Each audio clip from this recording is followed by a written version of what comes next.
তোমরা তো আগের ব্লগে দেখেইছো, আমি তোমাদের সাথে শেয়ার করেছিলাম যে আমি কাটোয়ায় এসে আবার আমি ডক্টর চেকআপে গেছি।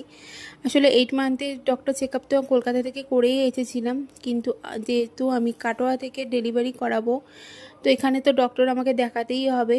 আর আমার মেয়ে যে ডক্টরের কাছে হয়েছে সেই ডক্টরের কাছেই আমি আবার আমার সেকেন্ড বেবিকেও আমি ডেলিভারি করাবো।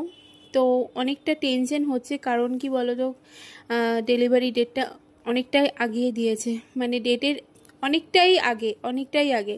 হ্যাঁ, এখন আমি ডেটটা আমি তোমাদের সাথে শেয়ার করিনি, আর এখন করবও না। ঠিক টাইমে আমি তোমাদেরকে ডেটটা জানিয়ে দেব, কিন্তু মনের মধ্যে না অনেকটা ভয় কাজ করছে। ভয়টা এই জন্য যে আমার একটা মেয়ে আছে, আমার নিজের জন্য বা আমার আরেকজন যে আছে তার জন্য আমি কোনো রকম ভয় আমি পাচ্ছি না। শুধুমাত্র ভয়টা হচ্ছে আমার মেয়ের জন্য, কারণ ওকে ছেড়ে আমি এতদিন কোথাও থাকিনি, বা ও আমাকে ছেড়ে কোথাও এতদিন থাকেনি। জানি না কি করবে। আমি হসপিটালে থাকলেও আমার মনটা পড়ে থাকবে আমার এই মেয়ের জন্য।